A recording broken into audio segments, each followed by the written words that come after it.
Farmers today are facing rising costs, volatile markets, and extreme weather.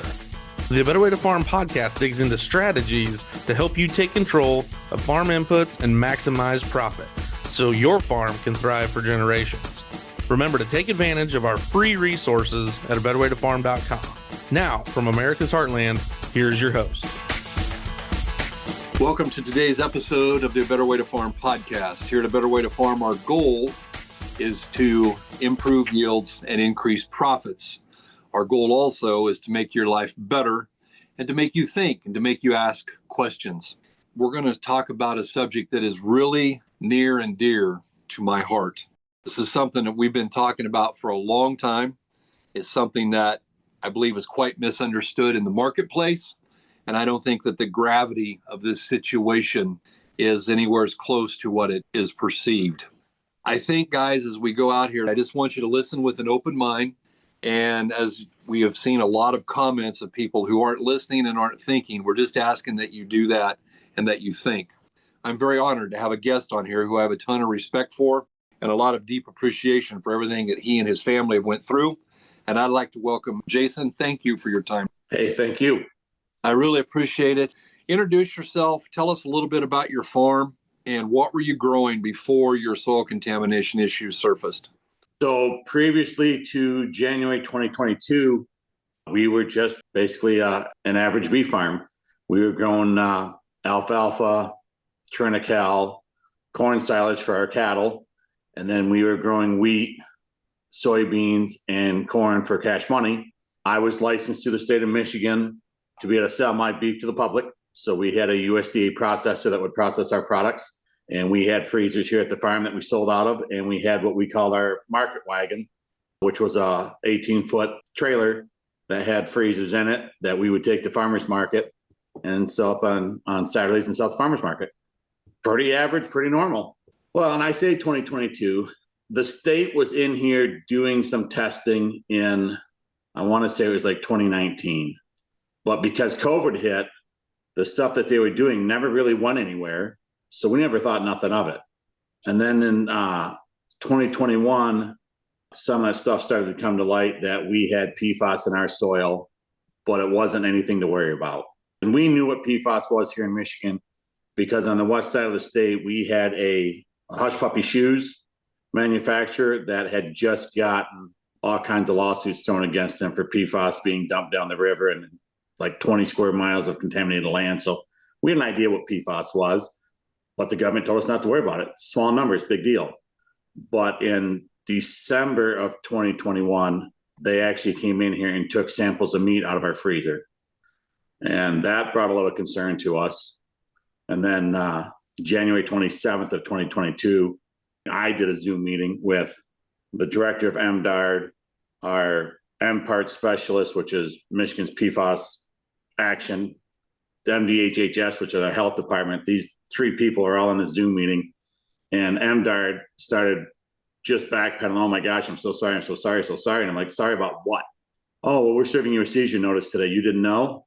No, had no idea. Not a clue. I says, what does that mean for me? He says, nothing leaves the farm.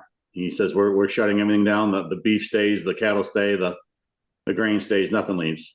Wow. Let me back up and get some backstory. We're going to get into all of that, and I want to talk to us. How long has your family been farming there in Michigan, and what motivated you personally to start farming? Well, we are 100 plus years on this land. Wow. Yeah. Well, basically, my great-grandpa bought the place. Grandpa and my dad, for what I knew, we did dairy up until, well, my dad was killed in the farming accident in 95. We dairied for a couple more years. In 97, we were milking cows, and Mom says, it's not fun.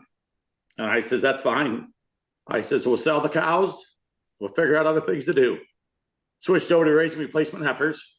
And we did that for a few years. And then TB hit the state. And that was another big slug in the shoulder.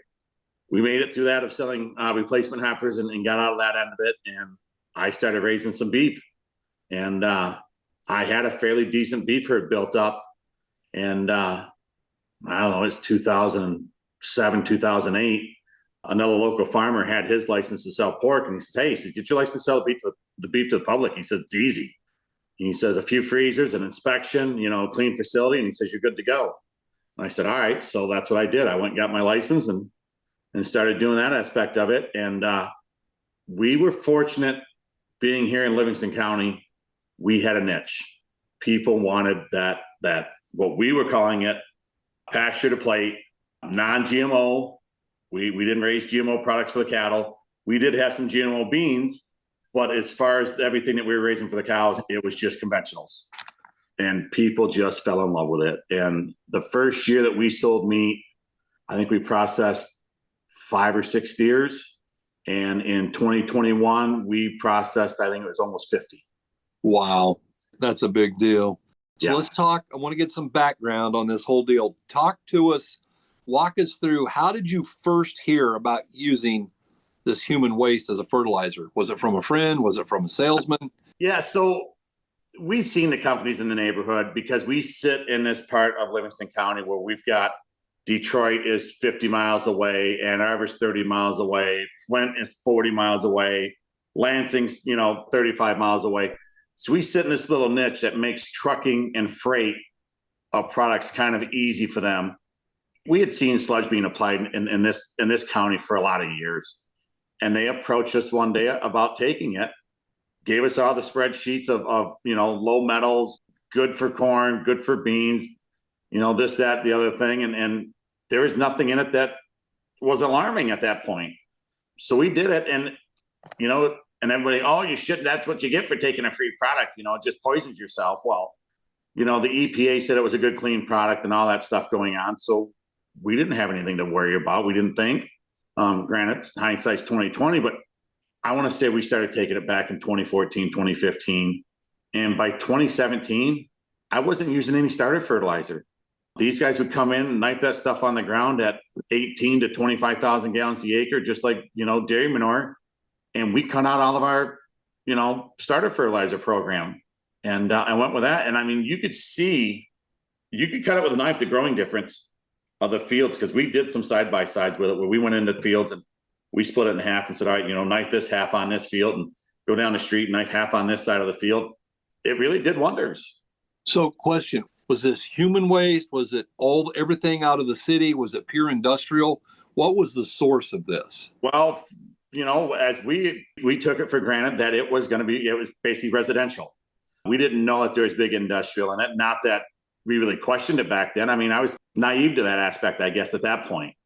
Well, that's interesting, but I think a lot of people make that assumption, Jason. And from my perspective, I don't see the cities having 2 sets of storm sewers, 2 sets of sewer systems. Whatever's getting dumped into the treatment facilities, getting dumped into the treatment facility. So do you feel like this was it was the industry, it was the population, the people, it was everything?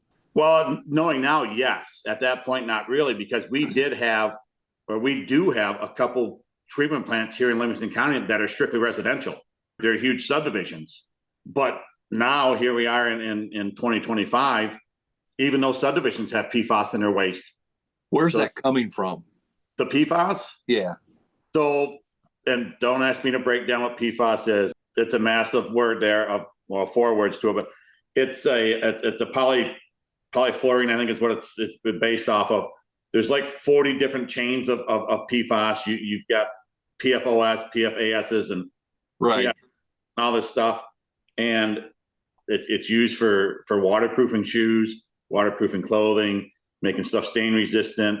The big industry people, like the automotive industry, it's used to stick chrome to plastic. So your auto industry uses it heavily because look at all the chrome badges and chrome mirrors on your vehicles. That's over top of your plastic. It makes Teflon pans. It's used in dental floss. It's used in pizza boxes.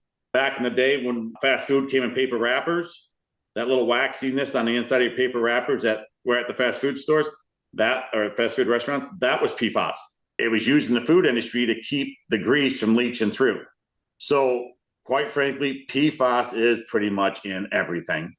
Interesting. And so you were not paying anything for this, correct? Nope. Did you have to pay an application fee? Nope. That was all covered through the company that was taking care of the application and whatnot. They covered all that stuff. So the company that was hauling this away was getting paid by the city in order to dispose of this for them. Yes. Yep. And here's my shout out to everyone. You don't have to agree with me. You can do anything that you want, but I hope you pay attention. And my shout out is when somebody comes to you with something that is free, you need to run. You really need to run because there is a price attached to everything. You're going to understand what the ultimate price can be and how you pay that.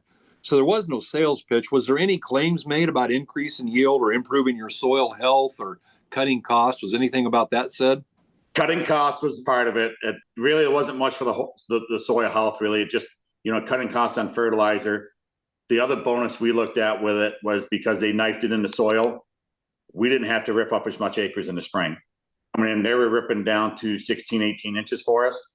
So, as far as fall tillage went, they handled that for us. And that was great because there were times these guys wouldn't get in here till November and they'd be rolling out 4 or 5 inches of frost for you. And come the next year, I mean, that ground was so mellow, it was beautiful. And that was less wear and tear of my equipment. Sure. So that was a bonus in the aspect of what was going on. Or so we thought. At that point in time, what was your understanding of the safety and the potential risks? There wasn't any. There was no risk. Everything that they showed you, and like I say, the EPA said it was a clean product to use and safe, and state of Michigan promoted it. Farm Bureau promotes it. So we didn't think much of it other than it's another fertilizer source, and it was a lot cheaper than going out and buying commercial fertilizers. So no one said anything to you about any cautions or any warnings or anything? No. No one. Not the EPA, not Farm Bureau, no one. No. I think Ronald Reagan was right when he said the most terrifying words in the English language are, "Hi, I'm from the government and I'm here to help you." But I think talking about, when people come to you and say there's something free, that goes right along with the same aspect of when the government says we're here to help you, they're not. Or the government says we'll get you out of this, anything along those lines. It's not good. So how long did you use the stuff before you thought you might have a problem? Well, it wasn't even our thought that we had a problem. It was in that 2019, and I still had the voicemail on my phone when the government called me up and said, "Hey, this is so-and-so from, whatever division it was. We would like to do a biosolids study on how biosolids," and I hate calling it biosolids because it makes it sound friendly. I prefer to use the term sludge because then it makes it sound disgusting. But we were told not to call it sludge. They said, "We want to do a biosolid study. We want to see how the plants take it up, how it flows to the soil. Does it stay put for a while, this, that, and the other thing?" And I'm like, "You want to come study it? Study it." I mean, I'm all for science and learning. And quite frankly, what farmer isn't? That's what we base our lives off of is learning more and understanding more and improving things. So science is a big thing to us, or at least it was to me.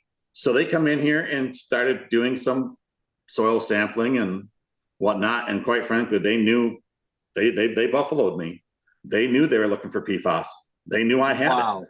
So they were not really studying to learn. They were trying to figure out how much trouble you were in. Yes. And they kept letting you do it. They kept letting you get in more trouble. Yes. They 100% knew what was going on. And now with the timelines of things and being 3+ years into this aspect, you just keep learning every year more and more to it.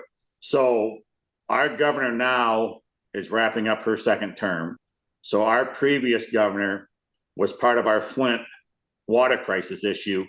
And more or less, they flipped the water sources in Flint and ended up making lead pipes get disturbed and poisoning. And at that point, that governor decided that, we need to do an overall search on all of our wastewater treatment plants and see what else is out there, because we don't need another one of these to happen.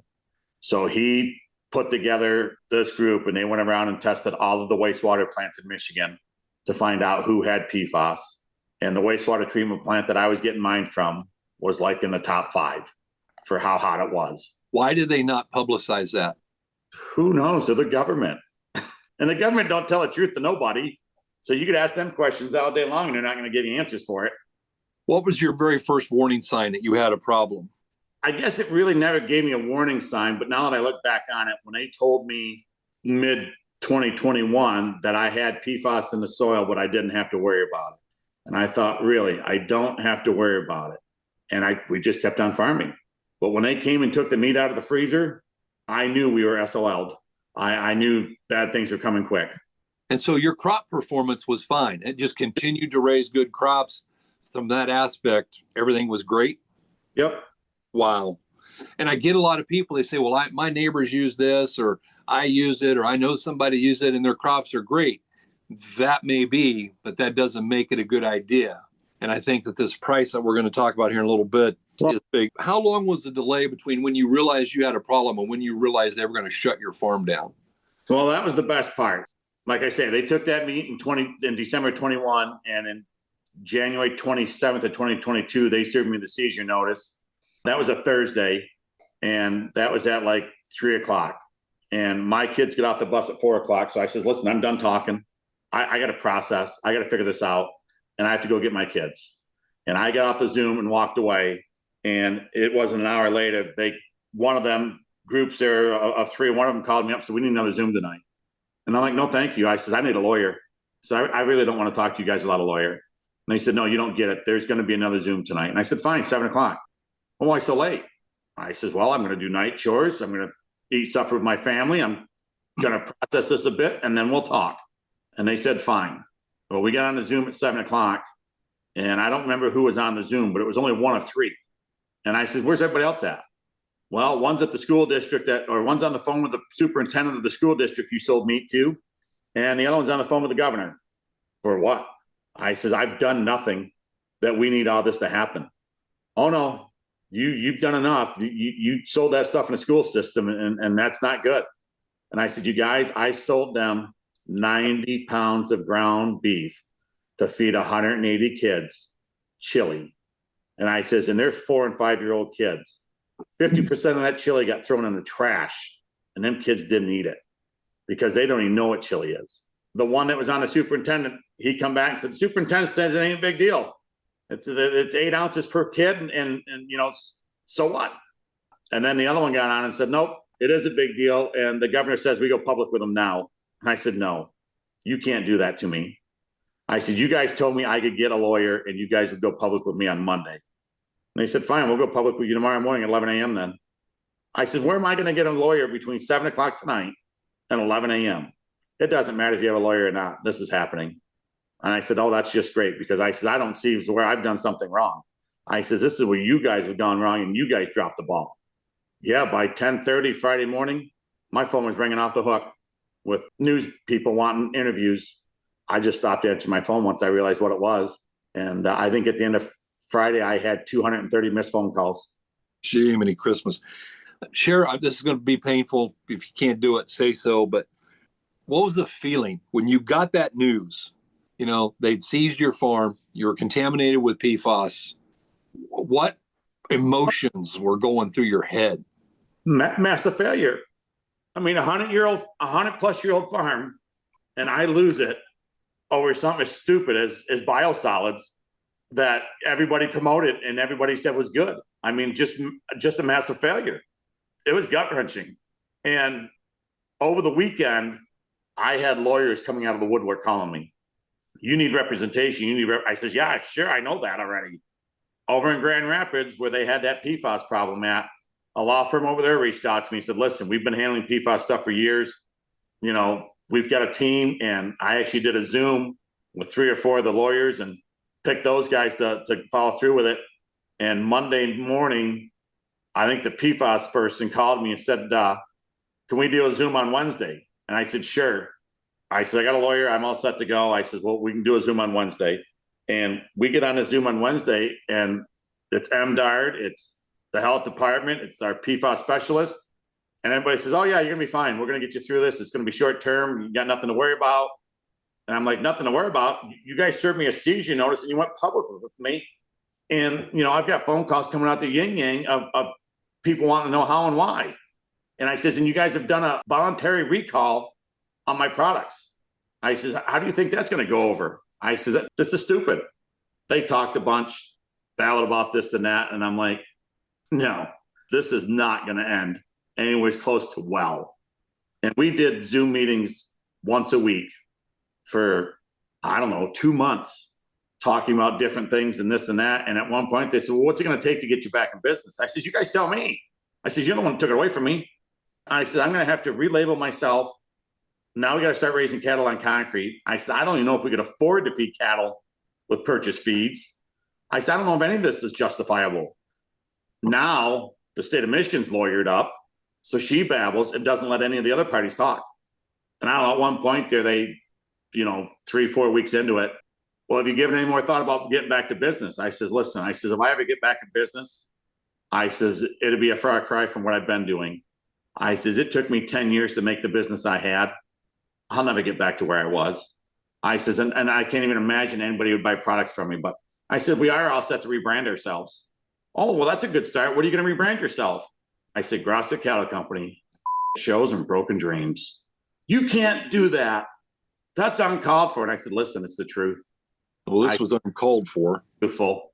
Tell us, they seized your farm. It's been condemned, correct? Is that basically what they're saying? You might as well say that. So in April of 2024, the state did give us, well, they didn't give me nothing, because anything that we got from the state, we had to give something up for it. In 2023, we hadn't heard from the government in 6 or 7 months. So me and my wife sat down and wrote like a 2-page or 3-page letter, and we emailed it to the governor's office, the AG's office, the PFAS specialist, MDARD, Michigan Cattlemen Association, Farm Bureau, sent it to the banks, because that was the other bonus. 3 days after our seizure notice, the bank calls us up and tells us we're in default and our loans are now, closed on. So that was a fun thing to deal with also. But we mailed this letter out to everybody saying, okay, people, it's been a year. What's next? And it took the government about 6 weeks to reply, if I remember right. And they said, well, we're sorry you feel this way, but we're just going to go ahead and destroy the animals and you can move on with your life. There was nothing in this letter about wanting the animals destroyed. We asked you guys what was next. We didn't tell you we were done. We didn't tell you we wanted to quit. We asked you what was next. And that was their answer, was to destroy the animals and we could move on with our lives. So basically we spent all of 2023 arguing what my herd was worth. Wow.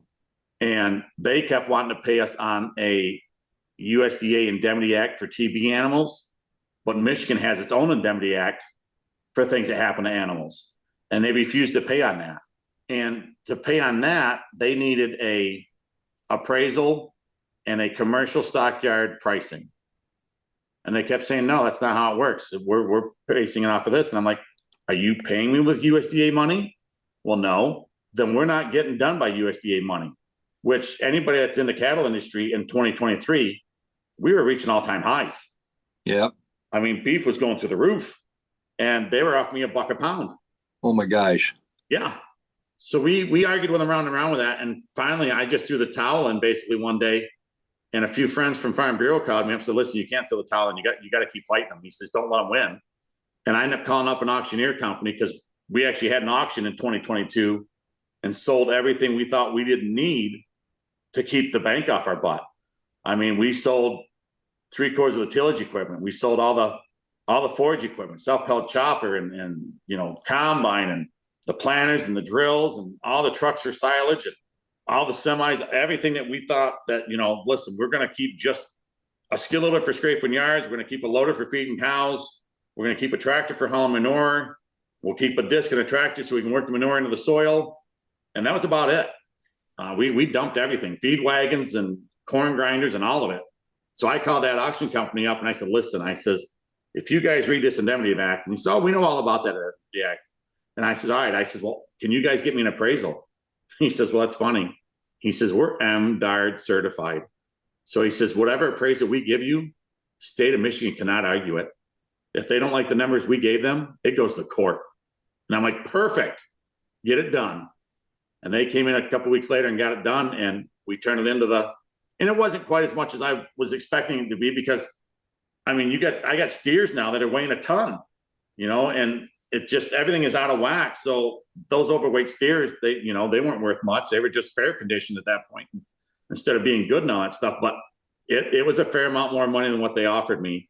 And we turned that number into the state, and within minutes, they emailed us back and said, yep, we'll take it. So tell me this, your farm's basically shut down now. Is that correct? So that's how it's impacted that. How's this impacted your family? How's this impacted your livelihood? I talk to no farmers anymore. What I used to have of a network of a dozen guys that I talk to on a regular basis, I talk to none, not a one. Wow. Mentally wise, I was ruined for 2.5 years. I mean, if I'd been a good drinker, I could only imagine how many tens of thousands of dollars I could have spent living in the bottom of a bottle. But I wasn't going there. I've got 2 young kids, and really, that's what kept me going. Well, I respect that very much. And you're doing something completely unrelated to your farm now to pay the lights and buy the groceries? Well, so when we end up getting a settlement agreement with the state, and like I say, they gave me nothing, and I tell people they gave me nothing because I had to fight for everything I've gotten out of them. They got the cows, and they paid us somewhat respectable money. They turned around and gave the cows to MSU, Michigan State University, for research. So MSU, they're like, we're not taking PFAS contaminated animals on campus. That's insane. Can we work out a wage with you, and we'll pay you something respectable, and you manage the farm and feed the cattle and get feed delivered, because we have to buy clean feed, and do all that stuff. And I says, yeah, I says, you guys pay me a respectable wage. I will stay put and take care of livestock for that. And we did that. Well, we've been doing it now for 2 years. And then late 2024 or mid 2024 is when the state said, because we asked them, what's it going to take to get rid of the seizure notice? Well, we got to label your land unusable. And I'm like, what's that entail? And like, well, we're going to go at it and put it on your title that your land cannot be used for agricultural purposes ever again for human or animal consumption. I'm like, well, what the heck can I raise then? Well, anything that doesn't go into feed and humans. And I'm like, that's the dumbest thing I've ever heard, you guys. That's everything. Dumbest label I've ever heard of. And I says, and what's that get me? Well, we're going to reappraise your land, and the difference between what are the praise for when you bought it and what are the praises now for being unfarmable, we'll pay you that to put that label on it. And I'm like, oh, great. So, yeah, they don't give you nothing. It's a put and take world. So I get to label my land unusable, and they pay for that labeling. And here I sit with, between me, my mother, and my brother, 400 acres of land that we can't grow nothing on. I want to sidetrack for a minute because I've heard you say it in the industry. I hear people say it. It's prevalent on social media. The solution to pollution is dilution. Have you ever heard that? The state of Michigan, I think, owns that phrase because they said it to me almost every time we talked. And then they come back, and those same people that said that came back to you. And then they used to call it the theory of bioaccumulation, but it's not a theory, it's a fact. Am I correct that the PFAS was in the soil, it got concentrated in the grain, and further concentrated in the beef? Yes. Did they also say that? For the most part, yes. And so consequently, the solution to pollution is not dilution. No, it's not. And they kept telling that to me as far as my cattle went too, and my grain. Oh, well, dilute stuff out enough, we can, it can be sold. Okay. If that's the answer, then let's take 10 animals every month or 7 animals every month, whatever it is I got, and I'll take them down to the stockyards. And when they get mixed in with the stockyards with 1,500 head, my 7 animals aren't even a percentage point. And then my 7 animals get bought by 3 of the largest packing houses there is, that they take them back and mix them in with what they're processing at 1,500 a day. You couldn't find it if you had a fine tooth comb. Oh, sir, no, that'll never work. But you just said dilution's the solution, and I'm diluting it. No, that ain't gonna happen. I says, well, what about the grain? I says, my local grain elevator is 12 or 14 million bushel. I only sell 10,000 bushel of corn, 8 to 10,000 bushel of beans, and 6,000 bushel of wheat. I says, can't we take it up there and dilute it? Oh, no, sir, it doesn't work like that. You don't understand the terminology. You're not a scientist. There are you guys. You're just politicians. Yeah, they're not either. I got it. Do you feel like these ramifications, these potential problems are being communicated clearly to the farmers? No, not even close, especially in Michigan, because you're going to love this, Rod. So our PFAS specialist that was on my seizure notice, I want to say it was early 2023, that Department of Michigan deemed it safe to apply 50 parts per billion of PFAS in sludge to the soil at a reduced rate of gallons. So for you to get your farm taken off of the list, what level do you have to get the PFAS down to? Zero. Zero? Zero. They can apply it at 50 parts per billion. You got to be at zero? Yes, that's what I've been told. Okay, we're going to come back to that here in a minute. What do you wish you had known before you put this on? Being more of a realist, nobody really knew what PFAS was back then. So that makes it that double-edged sword because nobody knew what was in it. But now being where I'm at, I look at the aspect of what's the next chemical? What's the next burden in biosolids? What's next? Because there's going to be a next. And that's the thing that I've learned over the last 3 years is what's next. So I can't say, what do I wish I'd known then? Because I really don't know how to answer it. But what I can tell you is there's going to be a next. There's going to be something new. And quite frankly, our EPA and our governments, they don't do any regulations on stuff until it goes backwards. I mean, the EPA will approve anything that you want approved until it goes backwards. And then they're like, whoa, wait a minute. We got to shut this down. We can't have this. This chemical, it bioaccumulates, it does this, it causes cancer, this and that. We got to stop sludge from being applied, from the soil or stop this from being dumped down the drain. Well, that's all fine and dandy, EPA, but what'd you do for the last 50 years? Because PFAS has been around since the 50s. And that's the part that bothers me is Dow Chemical, they were actually allowed self-governing on their testing of PFAS back then. So they did whatever they wanted with it, didn't have to report to anybody and just go with it. And I swear that's where EPA's at now. They don't do nothing until it goes backwards. And that's the frustrating part because I tell all the farmers around me that you're all nuts if you're taking this biosolids for any reason whatsoever. And there's some guys that are still taking it and go, listen, I don't own any land. It's all rented land. What do I care? Wow. Well, at some point you're poisoning somebody and you're destroying somebody's property. That's what that is. You're also running the risk of getting brain tumors yourself or getting to watch your kids who play in the fields die. That was one of the sad parts, that last post that we made. It was really sad how many people, there were people who said, oh, there's nothing wrong with it, it's okay. And then there were people talking about how their neighbors had died. They were talking about how their kids got sick, all of the heartache that goes with all of this. As I understand it, there are currently 6 lawsuits about this in the court system in Texas. Some pretty serious stuff going on, and it's pretty ugly. Yeah.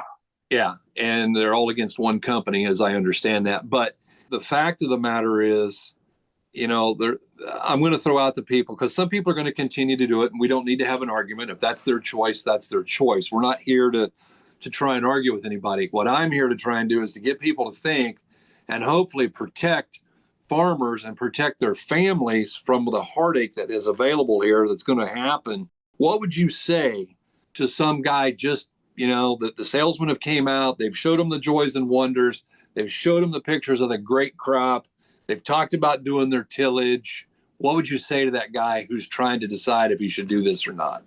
He's flat out crazy.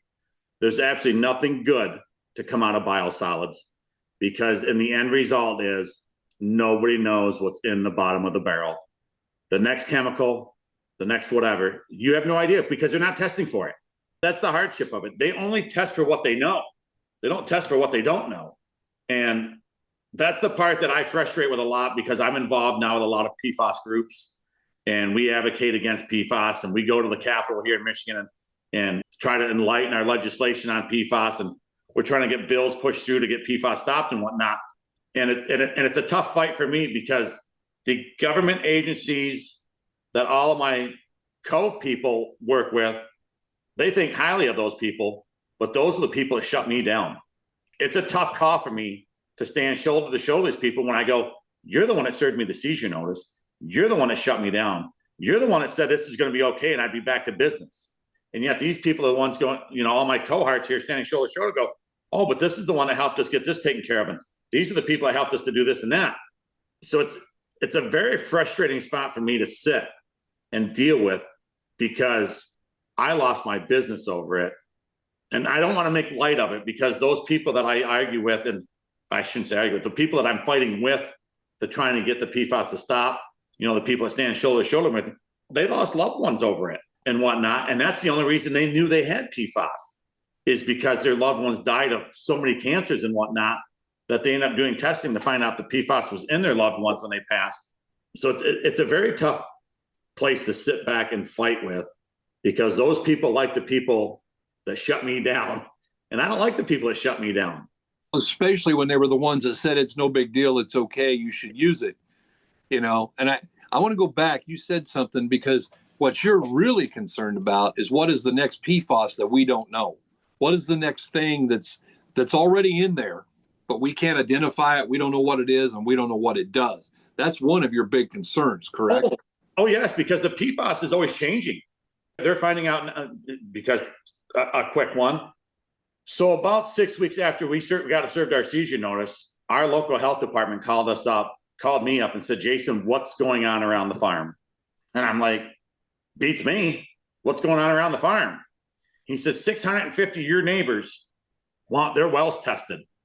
I says, okay. He says, but you don't. And I says, you guys, that's because I've been served a seizure notice and all of my stuff's been tested. I don't have PFAS in my water. Whoa, back the bus up. You got what? I says, the state of Michigan served me a seizure notice 6 weeks ago for PFAS contamination in my land and in my cattle. But I says, all my wells are clean. He goes, why do we not know about this? I says, you're government officials. I says, you're down here at the local level of just being county and township officials. I says, clearly it doesn't matter that the state didn't tell you this information. So they go at it and do, I don't know, I think it was like 100 random samplings of wells. 3-4 months later, our PFAS specialist does a Zoom call with everybody in the neighborhood to tell them what went on with these samples and that everybody's well is clean, everything's good. At the end of it, she opens up the thing for the floor for comment. And one of our neighbors said, listen, I live across the street from this farm. I bought this place for recreational and whatnot. Can I still hunt the deer and the turkey and eat it? Oh, sure. Those are roaming animals. They don't spend enough time on that land to get contaminated. Dude, that was not the right thing to say. You have no proof of that. So a year later, I get lucky enough that with my GL-PAN group that I work with, which is Great Lakes Action Network, they offer up grant money for doing PFAS studies in your neighborhood and, education, this, that, and the other thing. Well, they offered up money for me to do some wildlife testing, because we all like to hunt. My kids, they just got into hunting in 2022, or actually 2021. So we went at it in 2020, late 2023, I think it was. We took and sent venison and turkey samples in to be tested. They came back positive, but it wasn't for the same PFAS that's in my soil. Whoa. But the other thing that was interesting is the state said it's safe to eat, but the PFAS levels in the wildlife was twice what was in my beef. It was double. Wow. Yeah. Any idea where that was coming from, that different kind of PFAS? As PFAS breaks down in the soil, as the different chains break down, it turns into different, as I always say, it's a massive DNA chain. Change one molecule before it's something different. So as that's breaking down in our soil, because we're using a lot of compost on our soil, I think that was part of the reason of why it broke down the way it did, but it became something different. And that's what shows up in the wildlife. Wow. Yeah. So what's next? Is there some way to recover from this? Is there some way to farm again? Yes and no. So, like I said earlier, MSU owns the cattle. They're researching, they're doing a lot of blood work, because the problem with PFAS and testing is they want to test it in the meat. And MSU is trying to get it so that they can test it to the blood. That way they don't have to destroy the animals to test it and find out and this, that, and the other thing. They want to start doing some testing this spring on crops. And we're talking like, I don't know, maybe like 20 or 30 different crops they want to grow in several different locations of the farm, because we have fields that are 50 parts per billion and we have fields that are 0.02 parts per billion. So they want to plant, I think they said they were going to try and use 3 or 4 different plots and grow, vegetables and like tomatoes, cucumber, whatever, and see what everything takes up into it. Because some of that stuff might not take anything up. Nobody really knows.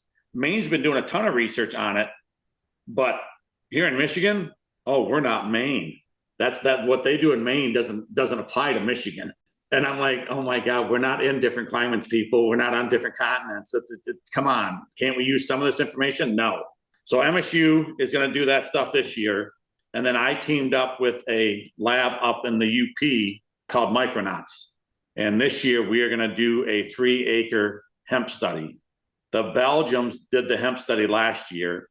And in their first year of cultivating hemp, they removed 50% of the PFAS in the soil. And it didn't matter, which is the interesting part to me. It didn't matter if the soil had 10 parts in it or 100 parts in it.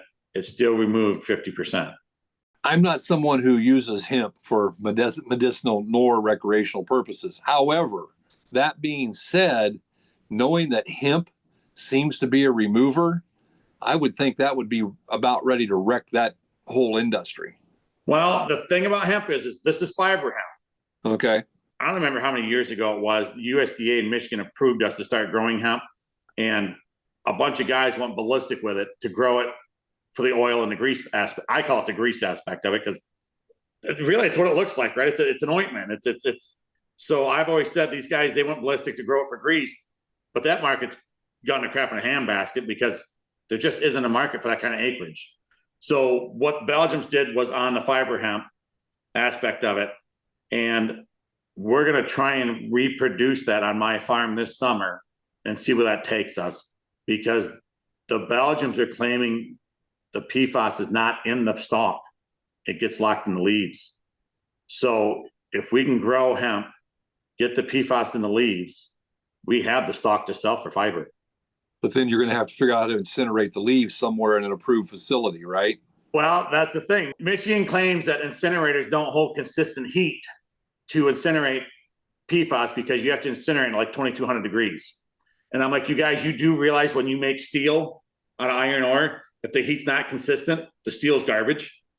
Oh, you don't know what you're talking about. You're not a scientist. I don't need to be a scientist. It's a proven fact. If you don't control and maintain things, whatever you're making is garbage. So yeah, and there's research out there of using carbon to encapsulate the PFAS so it gets encapsulated and won't be absorbed anymore by your plants. So there's a lot of different things that we're going to be trying over the next few years to remediate the soil, or at least try to push forward to be able to remediate the soil. And we're looking at, if we can pull it out with hemp, can we destroy the leaves and do something with leaves to destroy that PFAS that's in the leaves? And can we get approval to use the stalk for the, fiber aspect of it?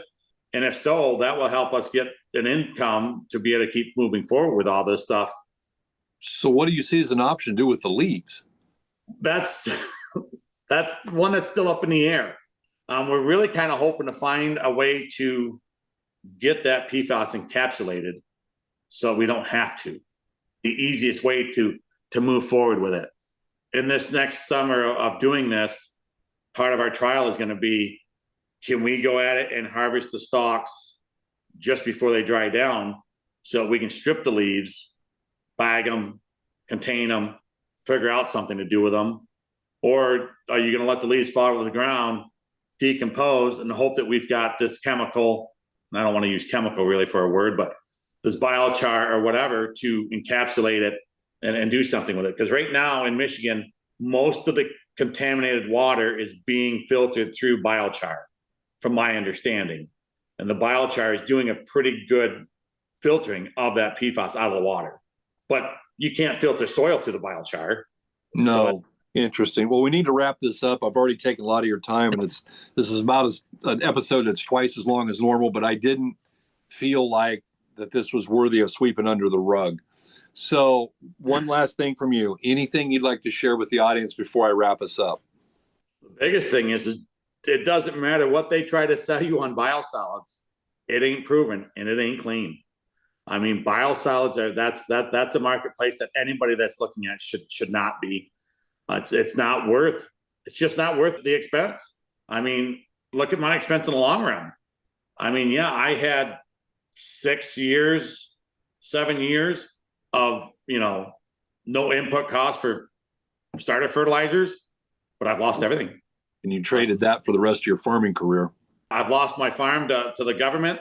I've lost my livelihood. I mean, shoot, I had because the state went to all of my customers that had bought halves and wholes of beef to ask for it to be recalled. I had customers calling me up telling me I was a murderer. And I'm like, a murderer? I did nothing wrong. You go to the government with that attitude because the government's the one that said this was safe. The government's the one that said use it. The government's the one that said we don't want it in our landfills. It's better to be applied to the soil and used as fertilizer. This was not my fault. I've heard everything from the farmers that say, well, that's what you get for using free, to my customers calling me murderers. But I really push hard to anybody that I run to, and our little ag expo that we have here in Michigan, we go to it now just to walk around and tell guys don't use it. I mean, I blatantly, I will butt into a conversation. I don't mind. If I hear guys talking about it, I will butt into their conversation and go, guess what? I'm that guy. And they go, what do you mean you're that guy? I said, I'm the guy that lost my farm to it. And they're like, holy smokes, are you kidding me? I said, no. So I said, would you still like to consider using biosolids?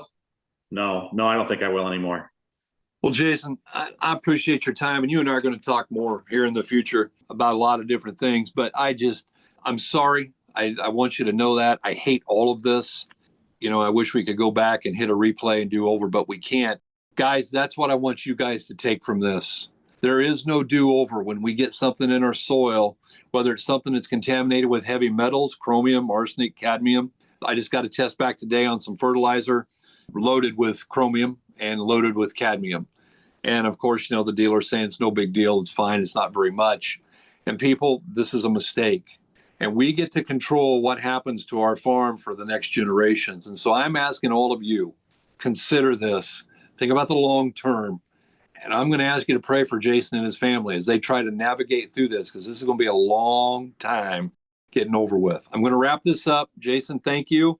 For those of us who follow us, we appreciate you. If you want to share this with a friend, do that. And we'll look forward to talking to you soon. And we really do hope you're having a better day.